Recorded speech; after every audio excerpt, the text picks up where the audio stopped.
Namo Buddhaya. Welcome to Buddha Dhamma TV. I'm Karen Tan. With the recitation of holy verse in the Pali language is a great way to begin a Buddhist program.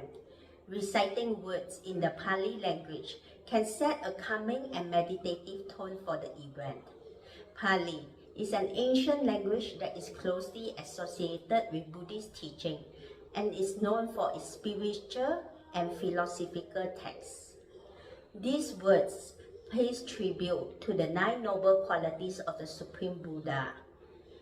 To perform also the second part of this recitation with grace and beauty, we have the beloved Sri Lankan songstress Visharada Sirima Ratnayaka.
Next is Padma Rahogata Sutta from the star text of the Samyutta Nikaya. In this discourse, Venerable Anuruddha, an enlightened disciple at the time of the Buddha, explored 4 kinds of mindfulness meditation, both internally and externally. He focused on origin and cessation and cultivates mastery over perceptions. Our next segment features Venerable Dr. Chandana as he explained the Padma Rahogata Sutta from the scar text of Samyutta Nikaya. A very significant sutta because it talks about, well, first of all, it's about Venerable Anuruddha, who was unique among the Arya Savakas. He's very unique in that I find him very relatable. Even though he had the ability, the Dibba Chakku, to see the cosmos, to hear the Devas. The Devas, or the Brahma gods, could not hide their discussions from him. If he wanted to listen, he would hear them. He would watch Lord Buddha's mind.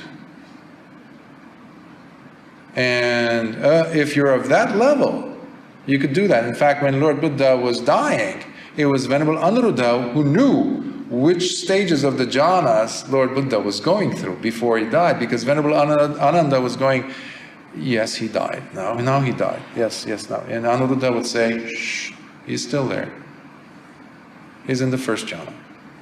He's in the second jhana. Now he's in the fourth jhana. And then Venerable Ananda would go, yes, he's gone now. He's gone now. Anuruddha would say, no, Ananda, Lord Buddha is still. Now he's in the fifth jhana or the eighth jhana. So he passed away between the fourth and the fifth jhanas, by the way, in case you're wondering. Lord Buddha, he died between those two, transitioning. Because he went through all of them, came back, and then went back up. Went all the way from the first, all the way to cessation, came back to the first, and then went back up to the fourth, and then as he was transitioning to the fifth jhana, and how do we know this? Thanks to Venerable Anuruddha. So, you have entire groups of suttas dedicated to Venerable Anuruddha in the Samyutta Nikaya, and plus you have many suttas under his name in different Nikayas. But the interesting thing is that in the sections, in the connected discourse, Samyutta Nikaya, when you look up Venerable Anuruddha's discourses, every single one of them is talking about the Satipatthana, which is wonderful. They come and say, Bhante, lay people, Bhante, what was the technique you used? How did you become an arahant? He would say, Satipatthana. You see monks come and ask him, friend, how did you become an arahant? You say, Satipatthana. Other arahants would come and ask him, curious, how did you have the Dibba Chakra? He would say, Satipatthana. How did you become an arahant? Satipatthana, the four foundations of mindfulness. So that should be enough of a clue for you that it's so powerful. Don't take it lightly. Any one of them, Kayanupassana, is enough. So, in this sutta, we have a very graphic and descriptive way of explaining how the practice entails the vipassana, what that means. And it does this specifically in a very unique way. This is a very unique sutta because the reason why I said relatable is because he talks about what is being experienced, and the bhikkhu, the meditator, knows what is happening internally and externally. Not only that, but how the four satipatthanas, which are the body, feelings, mental states, and phenomena and their relationships, hindrances, khandas, all these things, they have a point of arising and vanishing. This sutta talks about that in detail. So it's a great manual. That's what I'm trying to say with so many words. If you want to attain Nibbana and all the other suttas didn't work, try this. So, let's dig in. Oh, by the way, the number I haven't said, it's Samyutta Nikaya 52.1. Samyutta Nikaya, which is the connected discourses, and it's from the Mahavagga Samyutta on the great section, from the Rahogata Vagga. This is, in Pali, it's called the Patama Rahogata Sutta, in seclusion, part 1. Patama means part 1. Dutiya means part 2, Tatiya, etc. So,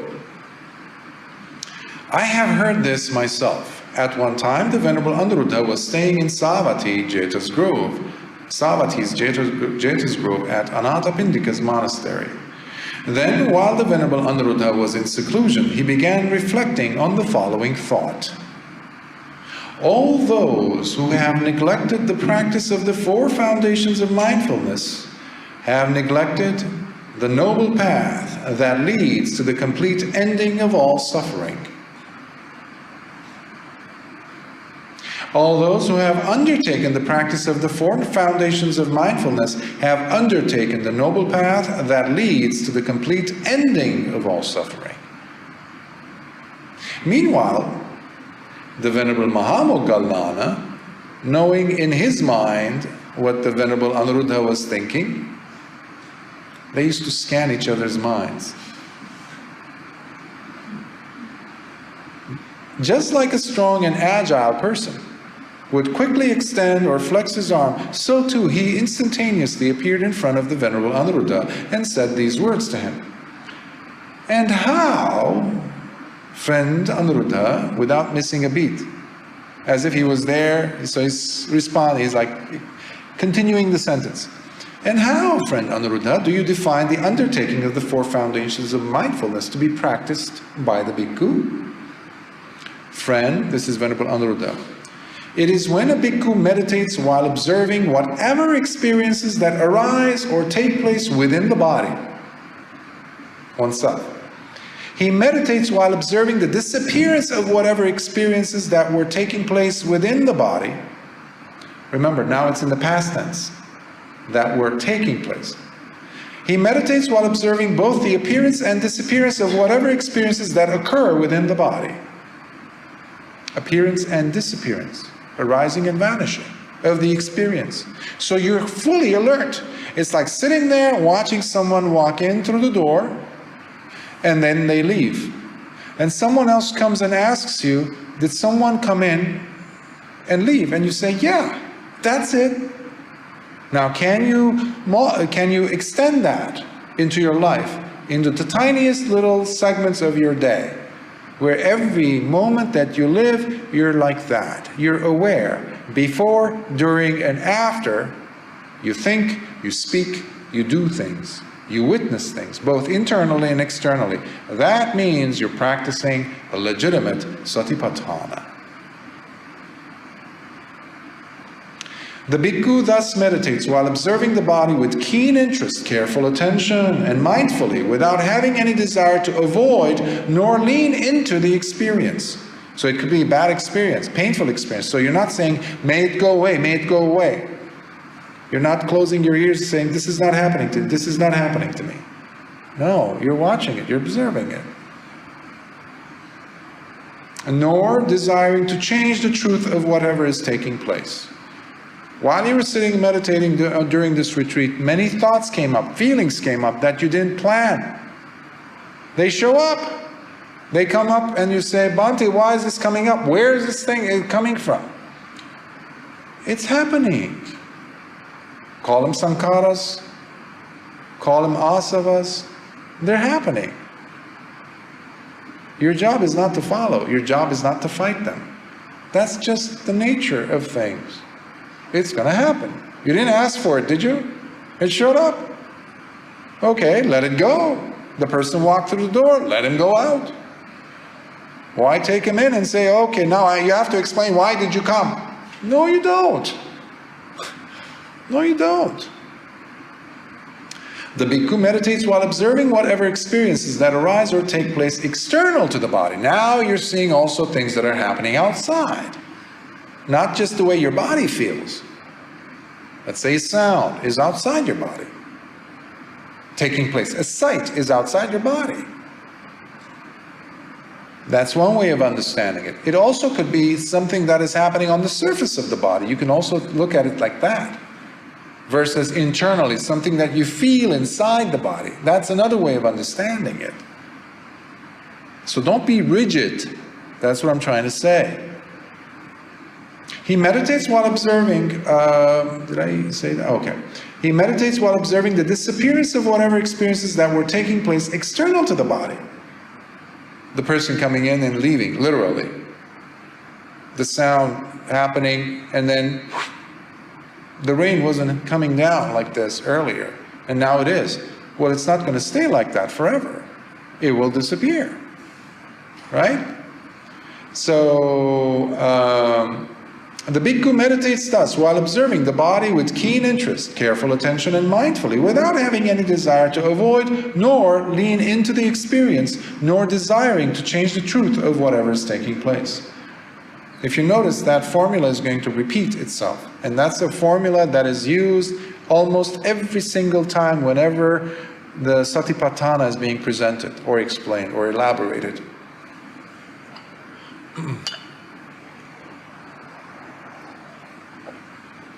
Further, the bhikkhu meditates while observing whatever experiences that arise or take place both within and external or outside the body. You're doing it at the same time. So obviously this needs a little bit more practice, but you have to start from where you are, meaning your own body. How does your body feel? You're sitting in a certain way. If you sit long enough, you're going to feel certain sensations which are not pleasant. Okay, that's inside your body. But it's not just the inside that's taking place. You're having an impact on the surrounding, as well as the surrounding environment is having an impact on you. So now you're becoming aware of both. Let's say if the aircon, AC is not working, and it's extremely hot and humid, and you're feeling pain in your legs, what's happening? Or the air conditioning is working, but it's blasting away and it's coming down on your head, and your body's hurting. So a person who's practicing Satipatthana is becoming aware of these things, so it's unfolding. It depends on your capacity to push the envelope. That's what I've been trying to have you do. Push gently. When you were sitting 30 minutes, gently, gently push, push, push, push, push, push, push, push, until it becomes 1 hour. And then, you know me, I'm going to have to push a little bit more. Push. Not all of a sudden, 1 minute, 2 minutes, 3 minutes, 5 minutes, 6 minutes, 10 minutes, all of a sudden you're sitting 2 hours, 3 hours, 3.5 hours. Not bad.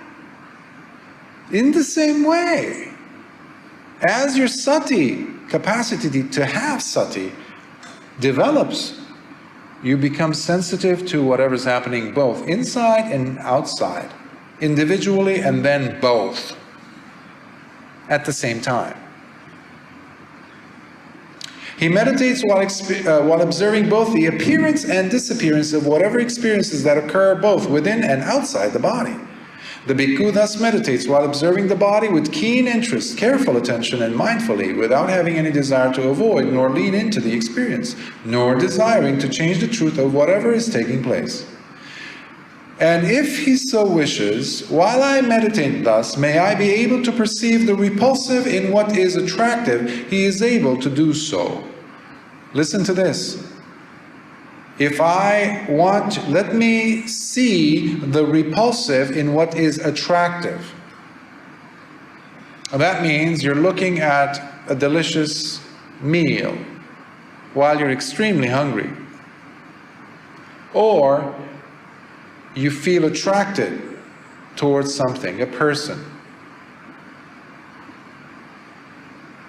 and you're very interested.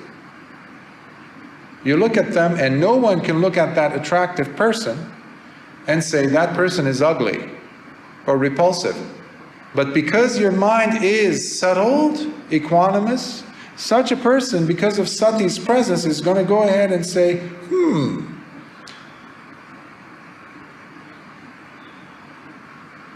the contents of this person's intestines are quite disgusting. I can practically smell his feces from here. No one's thinking about that when they're looking at that person, you know, because they're very, very attractive. The sati is so strong that the mind, you're not struggling, you're not forcing it, you're not faking it, you're not visualizing it. You're just able to perceive it like that. This comes with practice. Just like when you're doing recognize, relax, smile, come back to your object, in the same way, you see someone, where do the eyes go? The most attractive part of the body. Okay, dig deeper. Don't stop at the flesh. Go deeper. About an inch deeper. How about 2? Can you smell the blood? Can you smell the urine inside the body now? That perfect, attractive body? How about the eyeballs? See, that person is able to do that. I see some of you are like uncomfortable in your seats from just the images. If he so wishes, while I meditate thus, may I be able to perceive what is unrepulsive in what is disgusting and repulsive. And he is able to do so. You look at a body, dead body. Once I was in Nepal and I was able to go inside this Hindu temple, which is apparently one of the 6 or 7 major Hindu temples in the world. And it happens to be in Nepal. The majority of the Nepalese are of the Hindu faith, a religion. So they didn't allow me, but then there was a Nepalese monk, Buddhist monk, he said, come with me. So he took me from the back and we went in, and all of a sudden he took me where the funeral pyres were. And they had several bodies, several cremations that were going on. Some were getting set up. No women, just men. And they look at us, we're men, so they're just, okay, fine, look. So, and then I'm looking and I'm observing, and I could see body parts on the funeral pyre while the fire is going. And then it hit me, the smell and the sound, bubbling. You could hear the skin, the flesh bubbling. Now, some of you get, irked by this. I get that. But being there, it's very interesting to watch the mind looking at the 6 senses. I was observing my olfactory senses, my nose, and I'm like, oh, so you don't like this smell, don't you? Interesting. And then I'm looking, and my eyes say, no, look away, look away, look away. Don't look at the person's toes. They're black and they're burning. And what are you doing? Look away. Why? What's the difference between that and a daisy and a lotus? How about a lotus? Perfectly beautiful lotus opening up on a pond. Perfect. What's the difference between that and a toe burning, roasting? You see what's happening. If he so wishes, while I meditate thus, may I be able to perceive what is repulsive in both, what is attractive and repulsive. This means equanimity. Okay? He's talking about the bojjhangas. So don't think of them as a different category, because their Venerable Anuruddha in this case is not mentioning Sambojjhanga or Sattabojjhanga or Upekka. No, don't be fooled. You're more alert than that. You've been exposed to more Dhamma than that. So I need you to expand your understanding. Look contextually. Don't look for the exact words. Don't be so linear in your thinking. Use your right brain, like I was saying yesterday. Okay. And if he so wishes, while I meditate thus, may I remain equanimous, mindfully present, and clearly comprehending the experience, whether I'm observing what is attractive or repulsive. He is able to do so as he remains equanimous, mindfully present, and clearly comprehending the experience. Further, friend, the bhikkhu meditates while observing whatever feelings that arise or take place within. He meditates while observing the disappearance. Did you see? Now he's talking about feelings.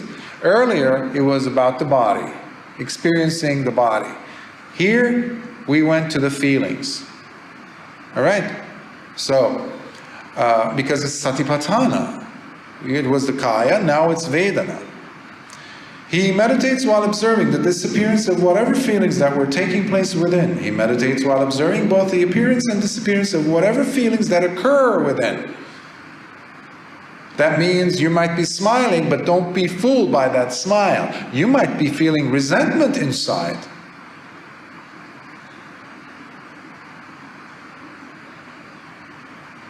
That's what I was saying earlier about being honest this morning.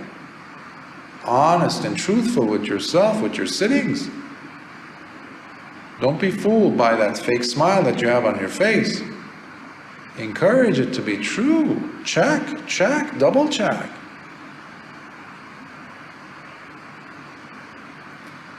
The bhikkhu thus meditates while observing the feelings with keen interest, careful attention, and mindfully, without having any desire to avoid, nor lean into the feelings, nor desiring to change the truth of whatever is taking place. The bhikkhu meditates while observing whatever feelings arising due to outside causes. It might be somebody who comes in and yells, somebody who slams the window, somebody who drops something when you are in meditation. You know how much you love that, don't you? Especially when you finally got into that nice, beautiful space and it's like, yes, I can't wait to tell Bhante this tomorrow and during my interview. And boom, somebody, I don't know, bodily noise, gases released, something. And all of a sudden, the house of cards falls apart. That's an outside cause for a feeling that you have experienced. He meditates while observing both the appearance and disappearance of whatever feelings arising due to outside causes. The bhikkhu meditates thus while observing the feelings with keen interest, careful attention, and mindfully, without having any desire to avoid nor lean into the feelings. You don't identify. That's what I mean by leaning into the feeling.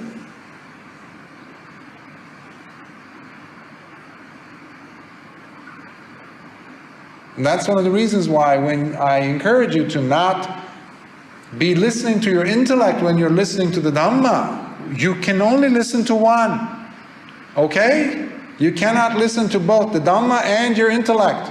Your thoughts, your ideas, your sifting, your filtering, your critiquing of what it is you're hearing. Yes, I agree with that. Oh, wait. No, I don't agree with that. I'm going to have to ask him a question or her this question. You missed the boat. You missed the Dhamma. You can only listen to one. You choose. And if you're at a Dhamma talk, it better be the Dhamma, not your ideas. Because if your ideas were that good, you should have become an Arahant by now. And if you haven't, guess what? Drop your ideas. They're the fetters. Plain and simple. He meditates while observing both the appearance and disappearance of whatever feelings that occur within and those arising due to outside causes. The bhikkhu thus meditates while observing the feelings with keen interest. So he repeats that. I don't want to repeat that again and again. So he says, if he so wishes, while I meditate thus, may I be able to perceive the repulsive in what is attractive. He is able to do so. So the same formula now repeats. When you're looking at something that is attractive, the mind is able, without jolting, without becoming agitated, to see the repulsive in that. So you're not following, you're not constructing stories with that. Let's say you have a boss who's disgusting in their manners, or a customer who's terrible.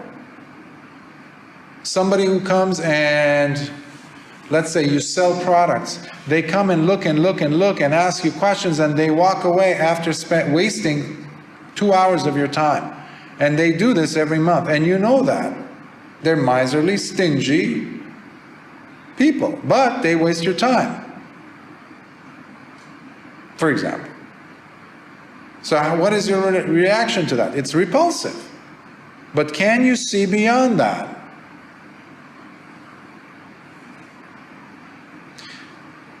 If he so wishes, while I meditate thus, may I be able to perceive what is unrepulsive in what is disgusting and repulsive, and he's able to do so.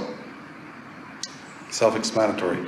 So I don't want to repeat that because it's a long sutta, so I'm trying to cover as much as I can and leave room for some questions if there are any.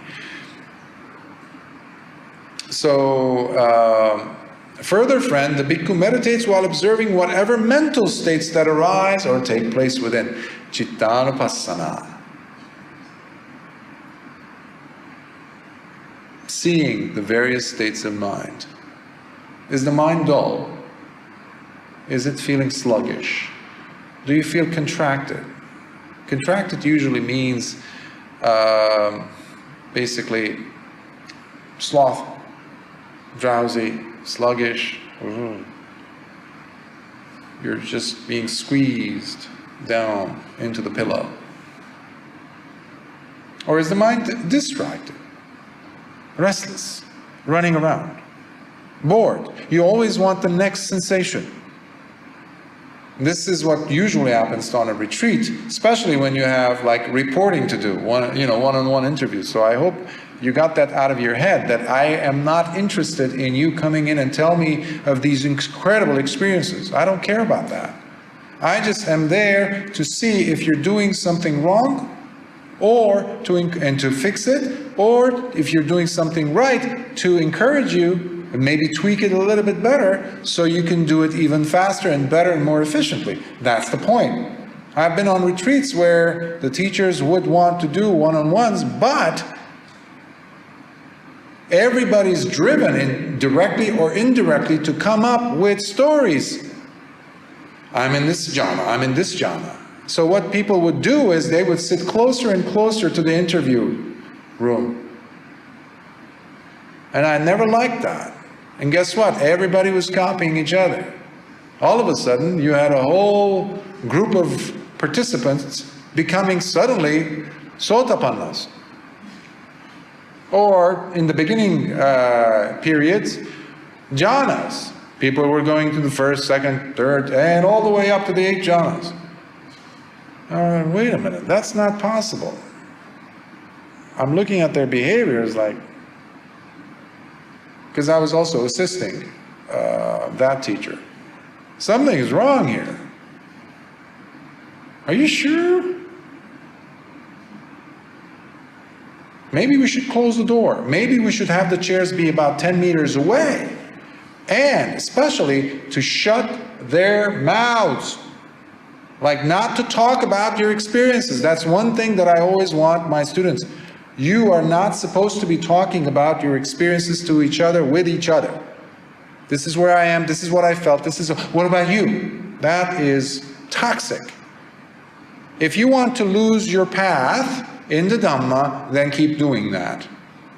Because the teacher will not be able to help you. Because you've already lost your path. And you're using landmarks and things, signs and things that are not even true. You might have even convinced yourself that those were it. That's what happens. And the teacher is really going to have to bend over backwards to try to figure out what's happening here. But the teacher cannot go and live with every single one of you for about a week or so to see where you really are at. So now what happened then? You're in a jungle, you're lost. Who's responsible? You are. So, never talk about your experiences. Talk about the Dhamma. That's beautiful. And you talk about the Dhamma no more than once a week. I don't care how close you are. If you're sisters, brothers, I don't care. You don't talk about the Dhamma practice, including the Dhamma.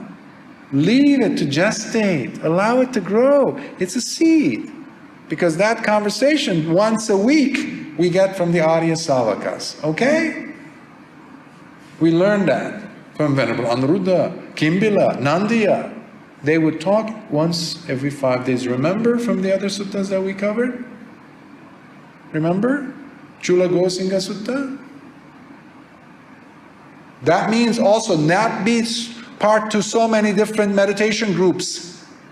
Because one meditation is going to be teaching you one thing unless you're keeping your practice the same throughout. Don't keep switching. It's going to mess you up. If you know better, don't do it. If you really want to prolong your time in samsara, go ahead. If you really want to prolong your time in samsara and be confused, despite the fact that you are talking Dhamma, then go ahead and be part of several different Dhamma groups, which is something that's been happening a lot in the world, not just in Asia. People are part of 2, 3 different Dhamma groups around the world. Earlier I was making comments about the 12-step programs, the AA type addiction groups. That's what Dhamma groups have turned into. Oh, I'll go there, I'll go there. What is that really doing? It is taking you away from your own personal practice, from your silence. Keep your mouth shut. Keep your practice to yourself. Let the seed send down its roots. Don't open up the soil and say, oh, is it growing now? Is it like that little child who went and planted some seeds with his grandfather? And then the grandfather shows him the carrots that had grown on the other side of the field. They had planted these, and there was some over there. And he says, my son, my grandson, look, that's how they're going to grow. He says, oh yeah, okay. When? Well, when it's time. The next morning, the grandson goes and starts digging and looking. Where are the carrots? There's got to be carrots. There's got to be the plant, whatever it is. How come it's not growing? So your eagerness to gain something out of the Dhamma, that is the kiss of death to your progress, despite what you tell yourself. Don't fool yourself. Be honest. That's what I keep telling you. Seclusion is necessary. You need to learn that if you want to go deep. You need to learn to be alone. Not to go and live in a kuti. That's not what I'm saying. You need to be alone with your experiences. And yes, you can talk to your teacher. You can send messages. You can send me an email every 2 weeks or so. That gives me enough time to see and to also gauge where you're at. The bhikkhu meditates while observing whatever mental states arising due to outside causes. So first it was, actually I didn't cover that. He meditates while observing the disappearance of whatever mental states that were taking place within. So when you were restless and all of a sudden you did the relaxed step, smile, came back to metta, and you allowed, and you saw that the mind was restless, and then you thought about passaddhi, and now all of a sudden the mind just drops into this state of tranquility. Now, a person who's practicing vipassana proper, somebody who's practicing satipatthana proper, will look and see, interesting, the mind was restless. Oh, that's sweet. Oh, I can feel the bojjhangas, they just melted into the practice. It's so organic. You're seeing it, you're not attached to it. You're seeing it, you're observing it. It's just like seeing someone enter the room and exit the room. You saw the restlessness, you didn't become a slave to the restlessness, you didn't make it your own. That's, I'm restless, I'm a restless person. No, you didn't do that. Restlessness was observed going out, vanishing. And now tranquility is being observed. And tranquility will also go, perhaps. You're not attached to it.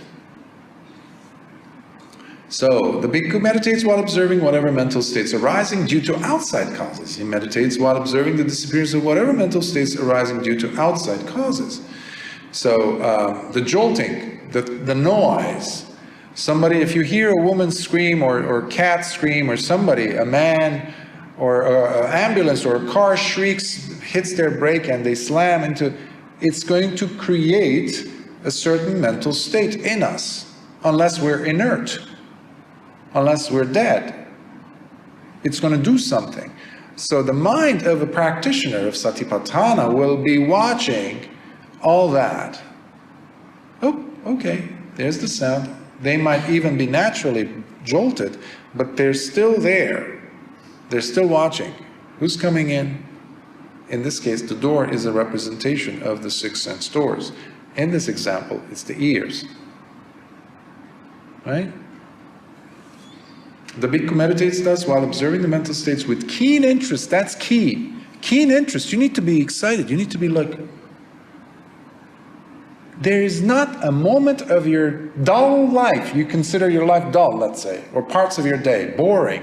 But there's not a moment that actually is boring. None. Leaving the kitchen, going to your living room. You think that's boring? Oh no. For the person who's observing the 6 sense doors, there's so much to observe. And I'm not even talking about the inside, the inner body, the body. The way your feet move. When I was explaining to you how to walk. Be able to touch the ground in a certain way. That takes a special kind of alertness, you know. You know that. That's what we call sati sampajanya. Full awareness. Full. That's applying yoniso manasikara, in case you're wondering. Even from my living room to the bedroom or to the bathroom or outside, throwing away the garbage, all that? Yes. So there's not a dull moment to waste. Also, the bhikkhu meditates while observing the mental states that arise or take place within and those arising due to the outside causes. So that's explanatory because we've seen them before in the others. So if he so wishes, while I meditate thus, may I be able to perceive the repulsive in what is attractive. He is able to do so. The same formula repeats for the Chittanupassana here.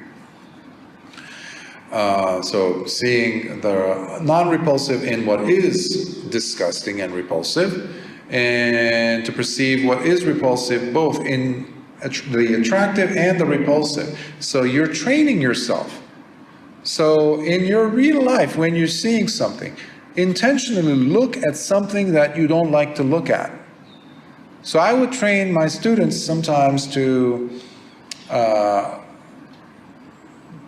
look up images online, and especially if I see them able to, and I check on them, and I see I'm checking in, and slowly I will guide them towards watching a dissection of a human body.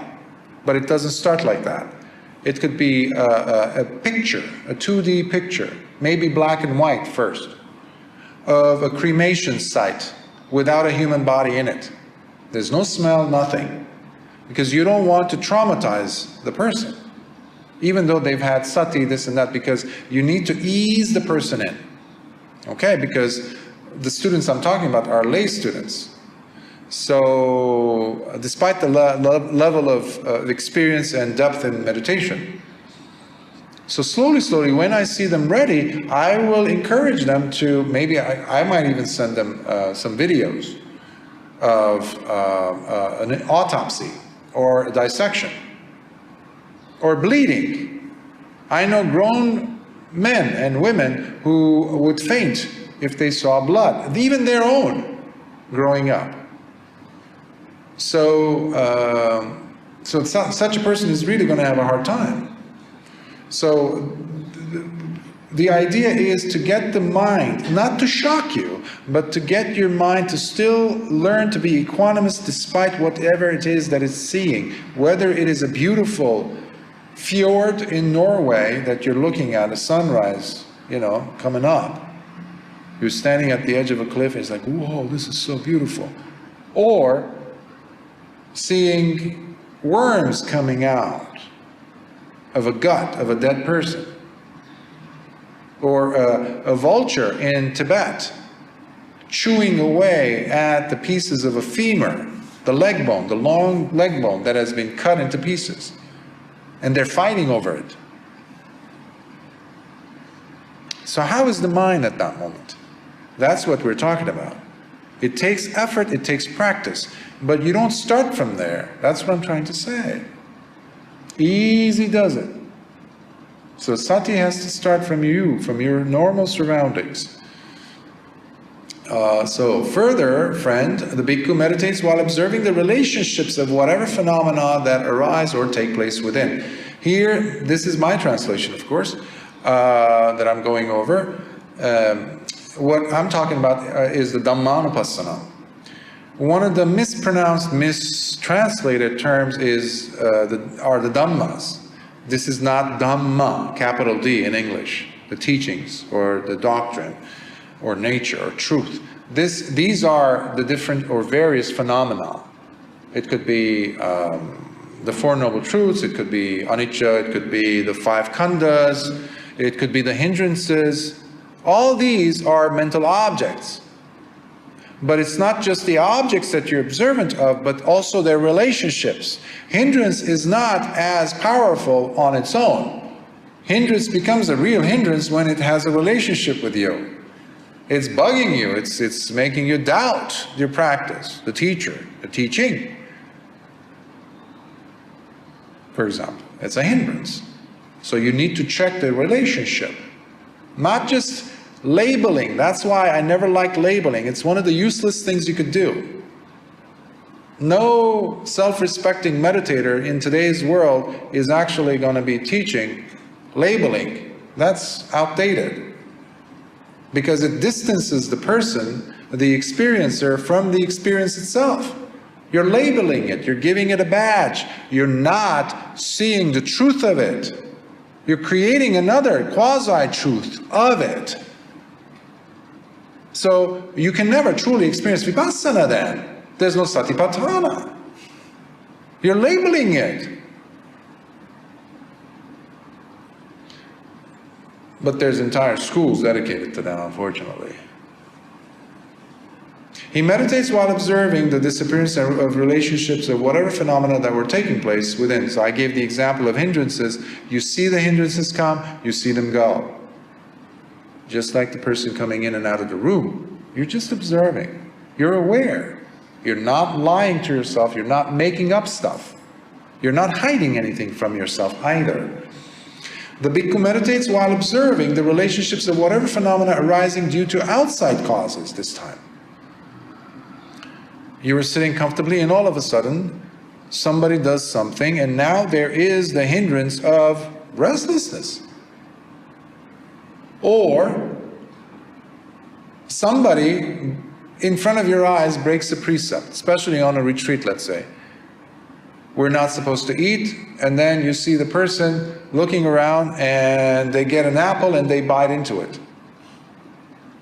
Or they have some food left in the fridge, they pull it out and they start eating the chow mein or whatever food they had, the sandwich, whatever it was.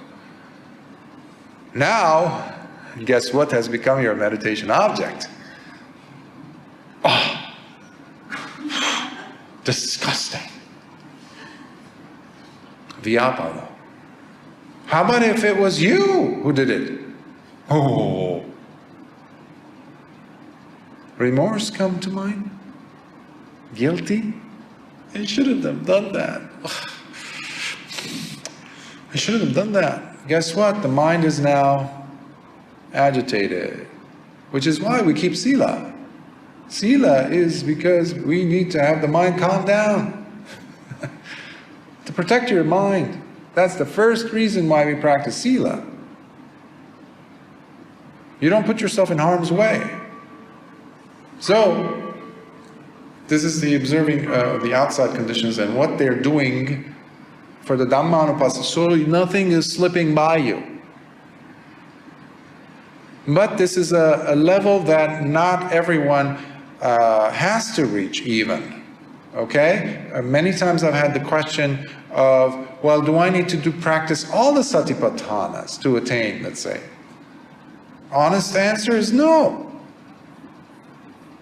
You can attain just from the Kayanupassana. If you're practicing truthfully, fully, you're not letting any of your inhale or exhale go to waste. For example, Lord Buddha gave the instructions not just for just one category of people. There are different levels of people, of understanding.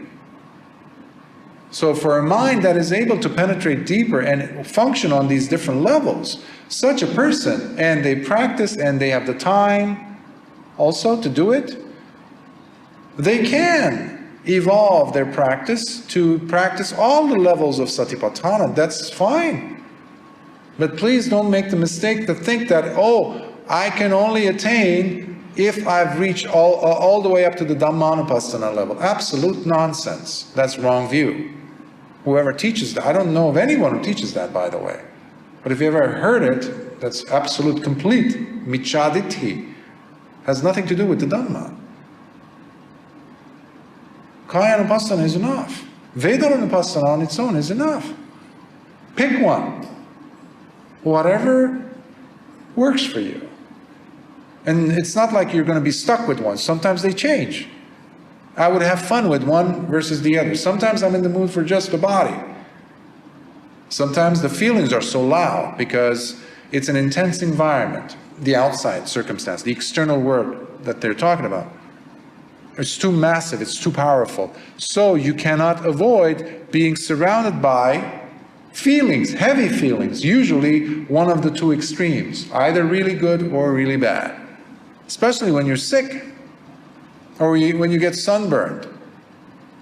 This week, I had the unique circumstance, shall we say, of experiencing severe hives. And it started on Sunday night, the orientation night. And it just stopped yesterday. Extreme itching, all from my head down to my toes. Terrible itching. I was sleeping for about maybe an hour and a half, 2, if I was lucky about 3 hours. Painful itching, as if I was telling someone who was, getting me like some antihistamines and things. It felt like countless ants crawling under your skin, eating at you and burning you at the same time. And suddenly it cools and then it changes. The midsection starts and then one leg. What is this going to do to the brain, to the mind? There's a lot of feelings going on, isn't there? Sensations. So not to miss any of these opportunities. And you're also watching the mind. The mind says, well, it's not fair. Now is the time. Like, I have to be there for my students. Now it's the time for this? Now? On 10-day retreats? You couldn't wait for, 1 week later? Now? But now is the time. That was the truth. I didn't ask for it. It happened. So all these things are happening to the mind, and you're observing it. You're watching it. So don't be surprised, but you need to practice. Pick one. Kaya, let's go with Kaya. Watch the breath. Watch the body posture. You don't have to follow the breath. I know it can be hard to stay with it, especially when you're doing metta. You can walk with metta. That's what I've been trying to teach you. Walk with metta, touch with metta, smile with metta. Every time you toss and turn in bed, can you turn with metta? And it might switch on you. It might suddenly turn into upekkha or mudita. You hear a baby cry somewhere at night, early morning. Suddenly your heart starts overflooding with mudita for the child and also the parents, because now they have to get up. What if they have to go tomorrow to work? Chances are they are. It feels, you don't feel pity, but you're feeling what the child, the baby, the infant. So all this is happening while you had a moment of wakefulness. You don't dwell on it. You don't lean into the experience. You say, see that? I have mudita. I should report this. No, you're just there. You're observing all these things happen. That's all. The bhikkhu thus meditates while observing the relationships of phenomena with keen interest, careful attention, and mindfully, without having any desire to avoid nor lean into the relationships of phenomena. Also, the bhikkhu meditates while observing the relationships of whatever phenomena that arise or take place within and those arising due to the outside causes. And it's the same formula, but in this case, it's the Dhammanupassana. And if he so wishes, while I meditate thus, may I be able to perceive the repulsive in what is attractive, he is able to do so. Again, in this case, every one of these repetitions in each of these sections is pertinent, connected to that satipatthana. Okay, so in this case, it is someone who is practicing the Dhammanupassana, who is looking at the repulsive and seeing it as attractive. while observing everything that's going on in the mind and the body. That's the Manupassana. It's a heavier, more advanced level of practicing Vipassana. Because you have the capacity now, you have evolved your practice to the point where it's mature enough, cultivated enough, developed enough for you to still maintain stillness. You're also watching your bojjhangas. All these things. It's not like you having to work on several different computers at the same time. It's not like that. It's just happening. It's like driving a car. I used to watch, when I was a teenager, I used to watch my father drive a car, and there's the rear view mirror, there's the side mirror, there's the passenger side mirror, and you have the front of the car, but then he had to turn behind him towards the left and then towards the right. Which one are you going to pay attention? And then you have to drive?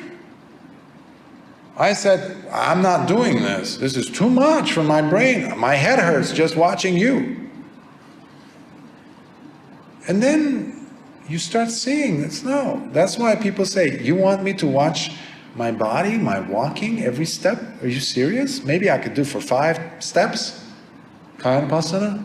It's too much for them, initially. When they're first starting to practice. And then they start practicing, just like when you say, oh, Bhante, I can only sit for 20 minutes. When I first started sitting, 5 minutes was unbelievably hard for me. My brother used to sit for 20. He used to do TM at the time, Transcendental Meditation, back in the Middle East. So I would look at him, it's like, what is that? What is that? 5 minutes for me was incredibly long. And I said, if he could do it, I could do it. And then I went my separate ways, and I was just watching different things, hearing sounds, just paying attention. And all of a sudden it became 30, 35 minutes. And you're the perfect example of this. Many of you have told me, Bhante, I can just sit for 30 minutes or 45 minutes. Some of you were sitting more than 3 hours, 4. How is that possible? Pushing the boundaries with compassion. Not all of a sudden. Tolerate yourself. If he so wishes, while I meditate thus, may I remain equanimous, mindfully present, and clearly comprehending the experience. Whether I'm observing what is attractive or repulsive, he is able to do so, as he remains equanimous, mindfully present, and clearly comprehending the experience. It is in this manner, friend, that I define the undertaking of the 4 foundations of mindfulness to be practiced by a bhikkhu.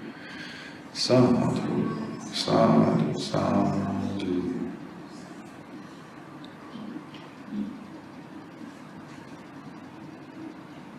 Sooner or later, we must come to the realization that suffering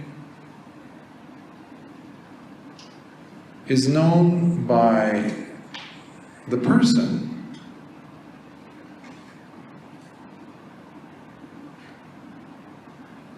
who is finally standing up to feel all its nuances without hiding.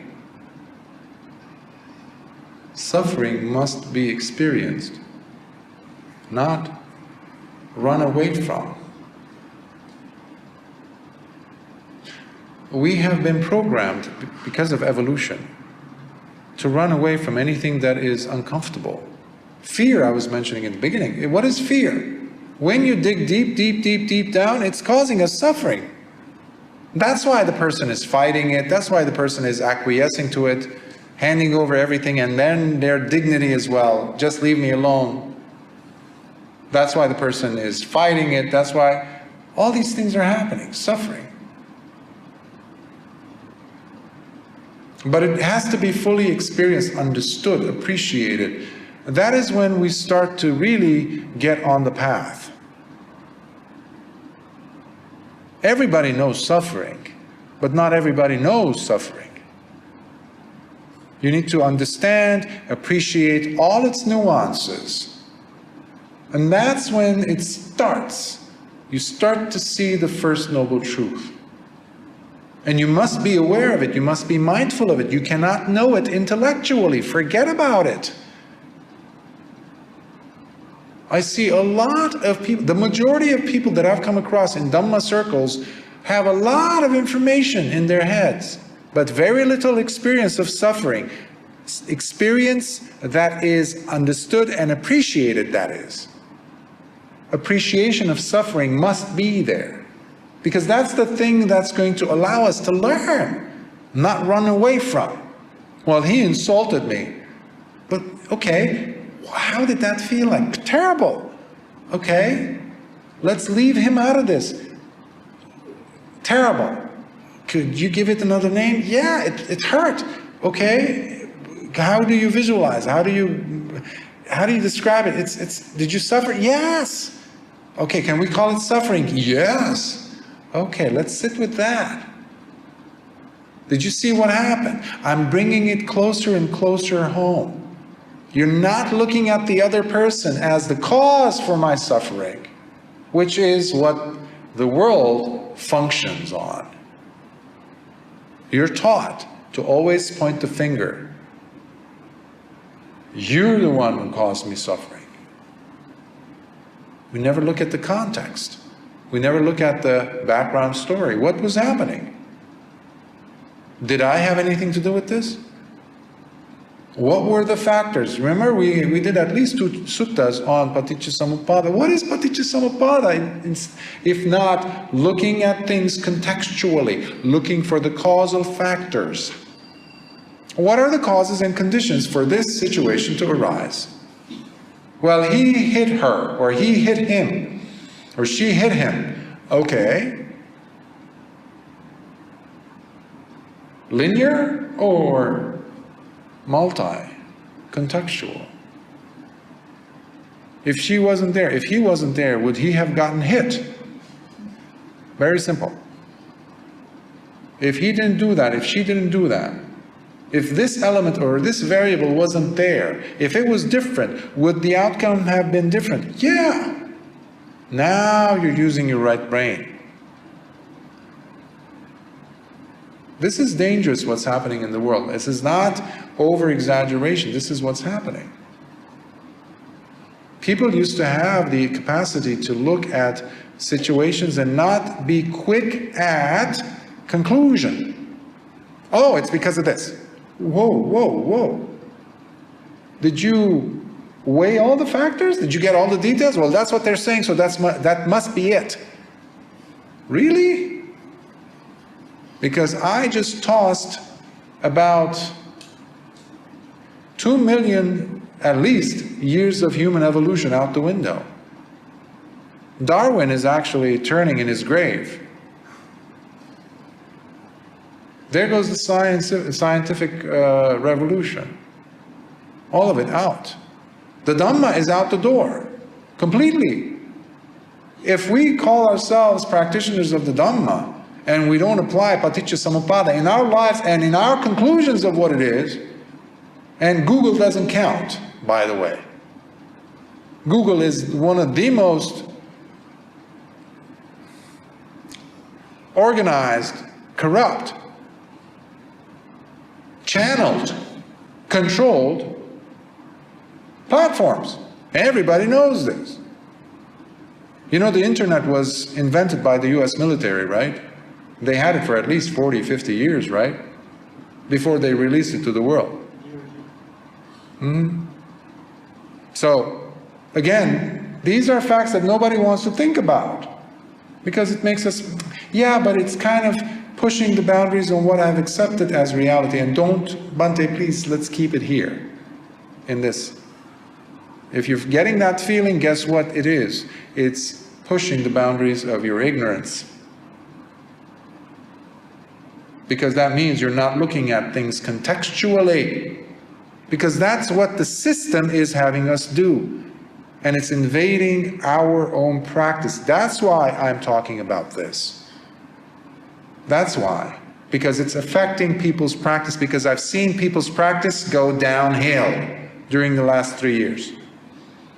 People have become less able to practice Dhamma Vichaya.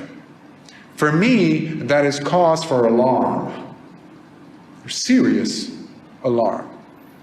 So when I see a bhikkhu or someone giving a Dhamma talk, famous or non-famous, Ajahn,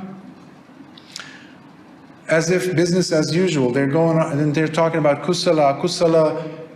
What are you doing? Nobody's talking about what's happening in the world. That's terrible. What kind of a Dhamma is this? You're keeping the status quo. Remember what I was saying about acquiescing? Sitting in the room with big elephants, pink, yellow dots, all these things, elephants, sitting in the room with you, and you're not even talking about the elephants. I'm not talking about the yellow dots, pink dots. The elephants are not being acknowledged. If you notice, I'm talking about plural here. Oh, okay, so the Ajahn, the Venerable, the Bhante is not talking about this, so it should be fine. What is happening? No, it should not be fine. Your Dhamma Vichaya has to be penetrating every layer of your existence, every layer of life, everything you hear, everything that is presented to you, everything that you are told to believe. You must do your own research. Google doesn't count, by the way. Years ago when Google came out, like 20 years ago when we were in the university, even the professors at that time would tell us, at that time when Google was a little bit more reputable, don't look at the first 3 pages. They're irrelevant to what you're looking for your research. This was over 20 years ago, I'm talking. Look at page number 3, 6, to get to the crux of whatever it is that you're really looking, to the fleshy part, the meaty part of what you're looking. Because the first 3 have paid for that. My brother had a website company, had actually domain company. And people had to pay if they wanted their websites to be on the first page. When you put something in the search engine, let's say car. Well, people have paid to get their websites open first. It's not like by luck. Well, you're looking at it, you don't have time to go to the 3rd page. You just want to make a quick decision, including the news. Easy. Everybody talks about scientific papers these days. Nobody knows anything about science, apparently, because they never go beyond the title of the essay, the article. And everybody talks science, apparently. Everybody became a scientist overnight. The very simple thing that you need to do is to read the article, not the title. Because so many times you're going to actually discover, by the time you get to the conclusion, oftentimes they will have to present, if not always, any conflict of interest at the end. And they have to present what members of society they selected as their subject. And truthfully present what the outcome of the research was, truthfully. In spite of the fact that the title says something totally different. Now, what people have been reading are the titles of articles. Terrible. That's how dumb we have become. And we say, well, science proves it. Well, where'd you get that? I'm curious. I like to ask why, which makes people very uncomfortable. Why? When I was a trainer, people would come and say, oh, I like to get 6-pack muscles, like in my abdomen, rectus abdominis, all these transverse muscles, all these obliques. I say, okay. Meanwhile, I'm looking at them, I'm thinking, I'm calculating contextually. Why, I would ask. And they would say, well, because it makes me look good and I can fit in better clothing. Okay, why? They say, because I would be more attractive to the opposite sex. Okay, that's legitimate. Why? What do you mean, why? Well, why? Well, because I feel good. When you feel good, what happens? I feel happy. We got to the point. It's not the rectus abdominis, the 6-pack muscles. You are looking to be happy. Let's work on that, while we're also working towards getting your 6-pack. See? We're not doing this work though. We're lazy. As Dhamma students, we cannot afford to be lazy. You need to be smarter, wiser, and more courageous to not buy into whatever it is that they're throwing at you. Not to just bite it. Bait and hook and everything. Use the Dhamma to understand life. And the Dhamma is not separate from the life that you're experiencing in the world today, especially. This is a difficult time. We're living in a much difficult time as a population, as humanity, than Lord Buddha's time. Do you know that? Or any of the eras, any of the time periods since then? Because there's an attack on all levels, especially the Dhamma. You might not realize it because nobody's talking about this. I have to talk about this. That's why I'm talking about this. So, no point in blaming someone for your suffering. Suffering is happening. Okay, let me learn from it. Period. That should be the end of your discussion with yourself. Don't look outside of you for your mess-ups. It's your fault. Okay, why? Let me not do them again. Where is the error? Okay, is there a pattern here? Okay, let's look at you're doing paticca samuppada. It's not these fancy terms, upadana, sankhara, vedana. Who cares?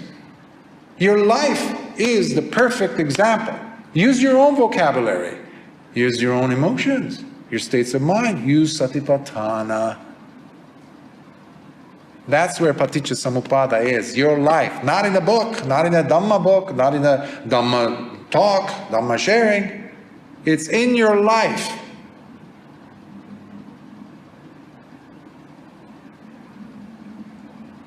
Because unfortunately, when we're not finding a culprit, somebody to blame, we're inventing them these days. Which is sad. Which is sad. And the society and the advertising agencies, the news, the world, global politics is encouraging that mindset. These are not separate from the Dhamma. Please be able to realize that. This is not separate. Whatever I'm talking about is not separate from the Dhamma. It is very much merged into the Dhamma. It's become like milk and water, sadly. That's how deep it is, because they're affecting everything. Families are breaking apart. Do you know that? Family members are looking at each other with suspicion. So, everyone can feel suffering, but not everyone can understand it. Or at least tries to.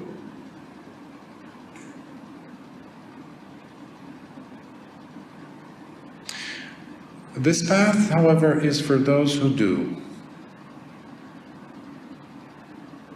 not for those who don't. Plain and simple. You can have the look, you can have the outfit, you can have the name, the upasaka, upasika name. You can go through all the routines. You can feel good about all the things that you're doing for the community. Nope. You're far away from the path. Unless you try to understand your own suffering and stop looking outside of you for the cause of it. And that has everything to do with understanding the Four Noble Truths, which comes through the practice of the Satipatthana, the four foundations of mindfulness. And this is where I will stop and complete the Dhamma talks for this lovely series of days that make up this 10 days retreat.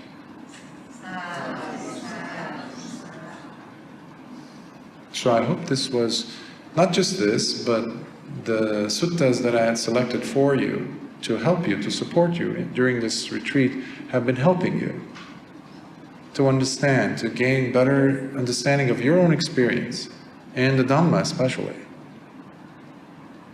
And yourself, that's it. Because I don't see a separation between you and the Dhamma. It's convincing the person to see that oneself. So I would ask if there are any questions. I would try to answer.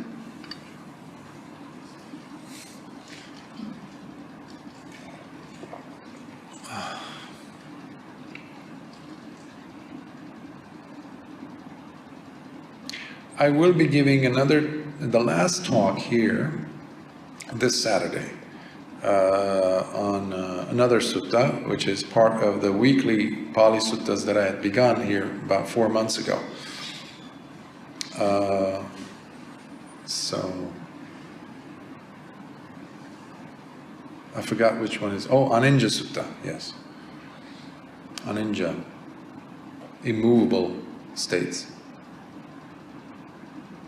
So, any questions? Or are you sparing me? Bhante is exhausted, so we shouldn't ask him questions. It's okay. Yes? Okay. Watch the mind. I know some of you, if not most of you, and it's natural. The last night of the retreat, people start getting more and more chatty, talkative. There's the excitement. It's almost like, holidays. It's like, yes, I'm free, type of a thing. We're almost there. We're out the gate, type of a thing. Be more interested in your mind and not what the other person is saying. Not what the other person is doing. Be more interested in looking at your own mind, your own behavior, and especially your own inner dialogue while they're talking. So this is compassionate ignoring, if you want to call it that.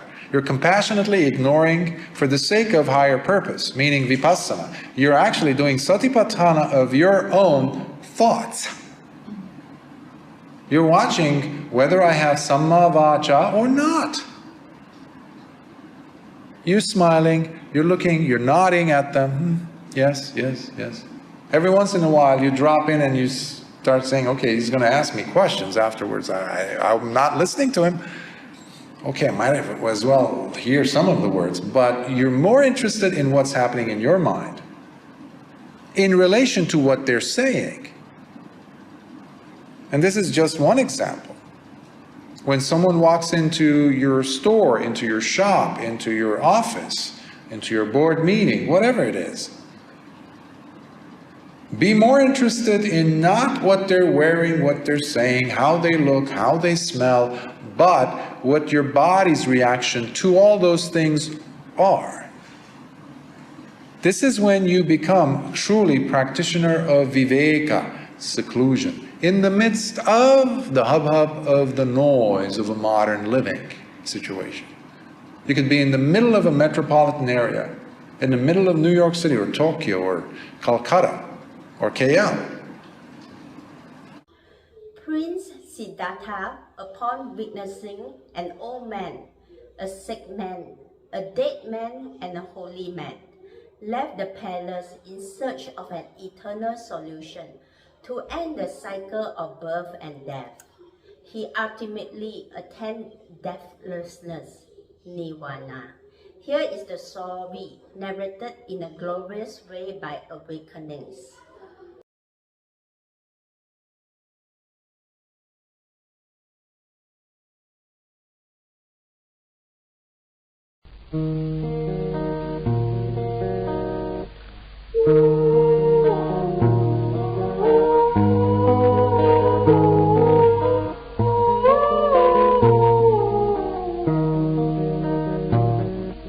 If a man could live a meaningful life, if a man can open his eyes, take a look at the world, do realize the things we wonder why.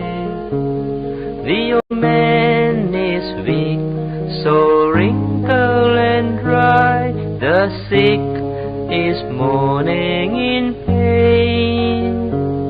The dead wouldn't know, no feelings to show. Oh, where can we hide? There must be a way, the wise used to say. The answer is far away. Where shall I go? Whom shall I see? I must save this misery.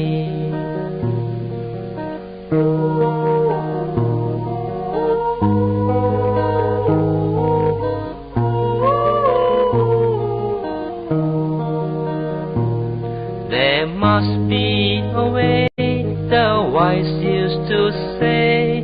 The answer is far away. Where shall I go? Whom shall I see? I must save this misery.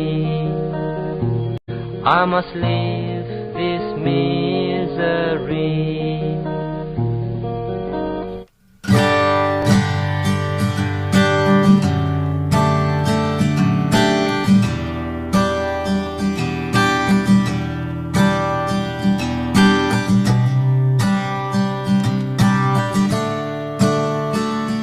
That ends our program for today.